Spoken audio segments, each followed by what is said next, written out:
आइए हम आज फंगस पर चर्चा करते हैं। हमने सिवनी जिले के 8 ब्लॉक का भ्रमण किया और फंगस के बारे में ज़्यादा रिसर्च एनालाइज करके यह वीडियो बनाया है। तो ज़्यादातर जितनी बीमारियां हो रही हैं धान में और जितने प्रकोप हो रहे हैं वो सब फंगस के बदौलत हैं। जैसे कि धान का झुलसा रोग,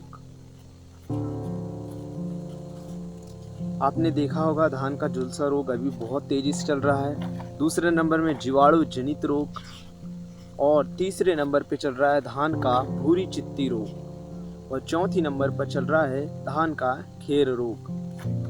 पांचवी नंबर पर चल रहा है धान का शीत ब्लास्ट रोग। छठवीं नंबर पर चल रहा है धान का हल्दी रोग। और अब स्टार्ट करते हैं हम धान का जो है ट्रेंडिंग में धान का झुलसा रोग। इसके लक्षण आप देखेंगे कि पौधे की पत्तियों पर हल्के बैंगनी रंग के धब्बे बनते हैं जो जैसे आग के गोले के टाइप दिखाई देते हैं और यह चौड़े होते जाते हैं और किनारों पर संकरे हो जाते हैं। धब्बों के बीच का भाग हल्का भूरे रंग का होता है। तने की गांठों पर भी इसका प्रभाव देखने को मिलता है। तो हम इसकी रोकथाम कैसे करें?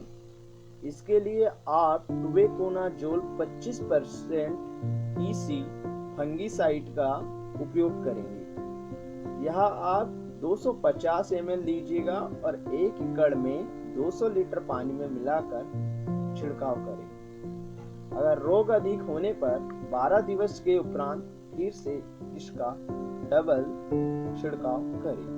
दूसरे नंबर पे यह जीवाणु जनित रोग, यह भी बहुत तेजी से फैलता है और यह भी फंगस द्वारा ही होता है। इसे बैक्टीरियल ब्राइट रोग भी कहते हैं। यह धान रोपाई के 25 से 30 दिवस बाद दिखाई देता है। इसके लक्षण सिंपल हैं। देखिए, आप देखेंगे कि इसमें पत्तियों का ऊपरी होने वाला भाग हल्का पीला सा हो जाता है तथा कुछ दिन बाद मटमेला पीले रंग की हो जाती है। रोग से संक्रमित पौधे की शक्ति कम हो जाती है, कल्ले निकलना कम हो जाते हैं और रोगी पत्तियों को अगर काट कर आप पानी में रख देंगे रात के समय तो देखेंगे कि पानी का रंग दूधिया हो जाता है।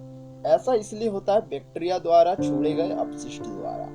इस रोग का प्रकोप बहुत तेजी से फैलता है तथा पत्तियां ऊपर से नीचे तक सूख कर मर जाती है। तो इसकी रोकथाम आप कैसे करेंगे? इसके लिए आप 6 ग्राम स्ट्रेप्टो और 30 gram copper oxychloride 50% WG fungicide प्रति एकड़ 200 लीटर पानी में मिलाकर करें। अगर रोग खत्म नहीं होता है तो 10 दिवस के उपरांत इसका फिर से छिड़काव करें। तीसरे नंबर में है धान का भूरी चित्ती रोग।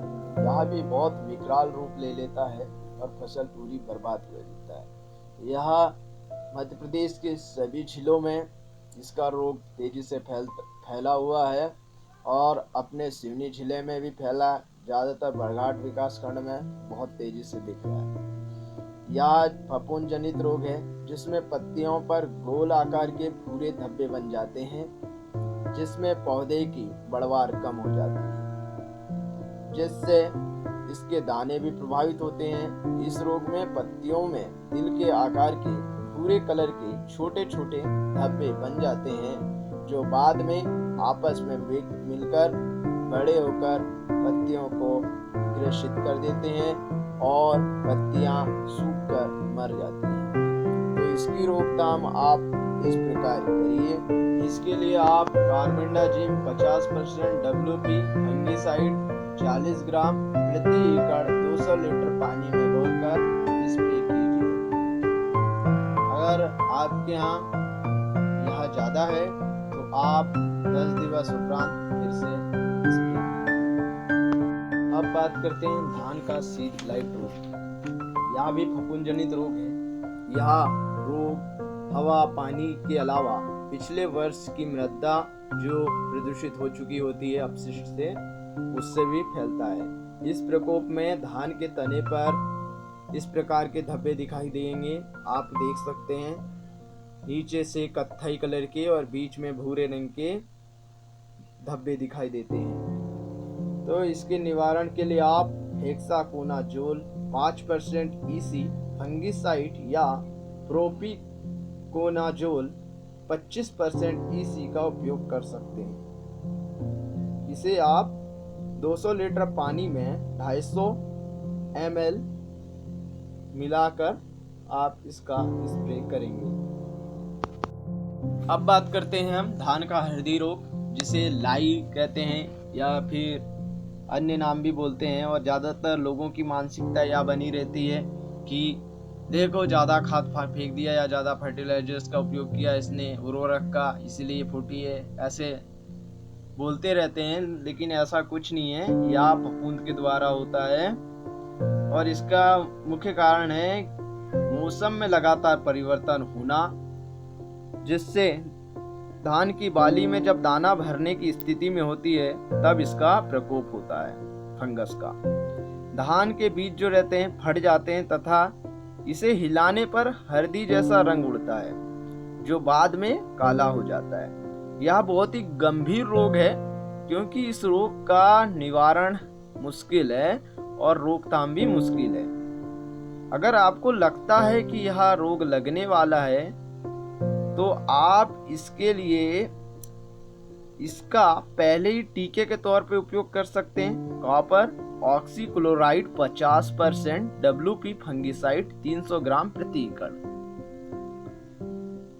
तथा बाली निकलने के बाद आप प्रोपिकोनाजोल 25% EC 300 ग्राम प्रति एकड़ 200 लीटर पानी में मिलाकर स्प्रे करें, तो इससे आप निजात पा सकते हैं।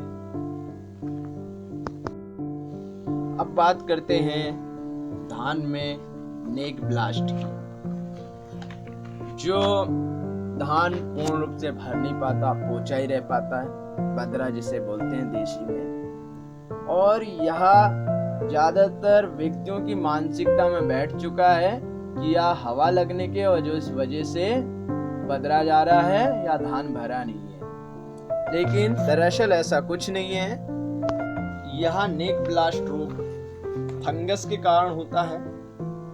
और इसमें क्या होता है, देखिए, इस रोग में बाली के निचले हिस्से पर काले रंग का धब्बा बनता है, जिसमें धान की बाली एक तरफ से टूट जाती है। इस रोग के कारण क्या होता है, धान के जो बीज रहते हैं उसमें पोषक तत्व नीचे से ऊपर तक जा नहीं पाते। जो बोलते हैं ना, दूध नहीं भरा, वह दूध नहीं पहुंच पाता।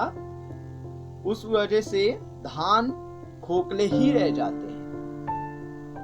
यह सिर्फ फंगस की वजह से होता है। जो पाइपलाइन होती है इसकी, यानी कि नोड जो होती है, उस नोड पर अटैक होता है फंगस का, जिस वजह से वहां फंगस के वजह से यानी कि संक्रमित हो जाती है, काली पड़ जाती है और ऊपर तक नहीं पहुंच पाते उसके पोषक तत्व। इस वजह से धान की जो बालियां रहती हैं, दाने रहते हैं, उस तक न्यूट्रिशन नहीं पहुंच पाते। उस वजह से वह पोचे ही रह जाते हैं। इससे हवा मार दिया या फिर इससे कोई संबंध नहीं है। अगर ऐसी प्रॉब्लम दिखाई दे तो तुरंत ट्राइसाइक्लाजोल 75% WP फंगिसाइड 160 ग्राम प्रति 150 लीटर पानी में मिलाकर स्प्रे करें। इससे आपकी फसल बच भी जाएगी और आपकी पैदावार अधिक होगी, उपज भी अधिक होगी। विशेष ध्यान रखें किसान भाइयों।